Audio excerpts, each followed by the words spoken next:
হাই friends, আজি মই আকৌ এইটো ৰেচিপি লৈ আহিলোঁ। আশা কৰোঁ ৰেচিপিটো সকলোৱে ভাল পাব। আজিৰ ৰেচিপিটো হৈছে জলফাইৰ আচাৰৰ ৰেচিপি। তেতিয়াহ'লে দেৰি নকৰি ৰেচিপিটোলৈ আগবাঢ়োঁ। জলফাই আচাৰৰ বাবে মই 1 কেজি জলফাই লৈছোঁ আৰু জলফাইকেইটা মই ধুনীয়াকৈ ধুই লৈছোঁ আৰু ভিডিঅ'টোত দেখুওৱা ধৰণে জলফাইটোৰ চাৰিওফালে এনেদৰে কাটি লৈছোঁ। এতিয়া কেৰাহী এটাত মই আধা মগমান পানী দিছোঁ আৰু ইয়াত মই জলফাইকেইটা অলপ বইল কৰি ল'ম। এতিয়া মই ইয়াত এচামুচ নিমখ দিছোঁ। 8 মিনিটমান পিছত এইখিনি ধুনীয়াকৈ বইল হৈ গৈছে। ইয়াতকৈ আৰু বেছি বইল কৰিব নালাগে। এতিয়া মই এইখিনি এটা পাত্ৰত উলিয়াই পানীখিনি টুকি ল'ম। জলফাইকেইটা ধুনীয়াকৈ সিজি গৈছে আৰু এতিয়া মই ইয়াত এচামুচ হালধি মিহলি কৰি ল'ম।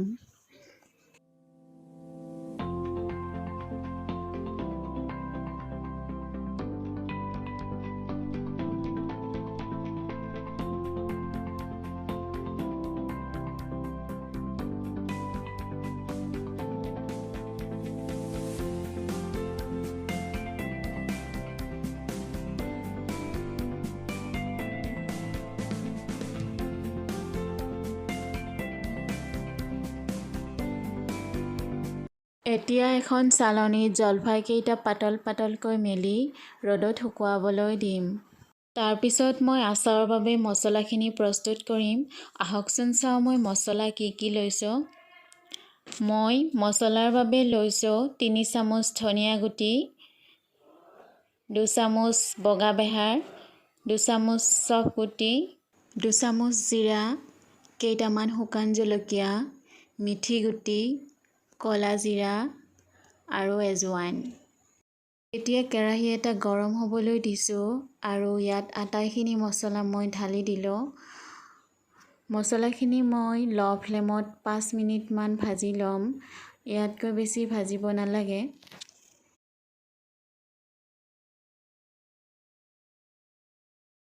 এতিয়া মছলাখিনি ভজা হৈ গ'ল আৰু এতিয়া মই এইখিনি ধুনীয়াকৈ গ্ৰাইণ্ড কৰি ল'ম। জলফাইখিনি এদিন ৰ'দত শুকোৱাৰ পিছত ধুনীয়াকৈ শুকাই গৈছে। এতিয়া মই গোটেইখিনি জলফাই এটা পাত্ৰত লৈ লৈছোঁ।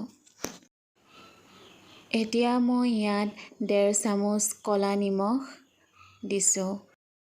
তাৰপিছত গ্ৰাইণ্ড কৰি লোৱা মছলাখিনি দিছোঁ। এতিয়া 4 কাপমান মিঠাতেল এড কৰিছোঁ। মিঠাতেলখিনি মই আগতে গৰম কৰি লৈছোঁ আৰু এতিয়া মই ইয়াত এচামুচ হালধি দিছোঁ। এতিয়া আচাৰখিনি একেবাৰে ৰেডি হৈ গৈছে আৰু এইখিনি 7 দিনমান একেৰাহে ৰ'দত দি থাকিব লাগিব।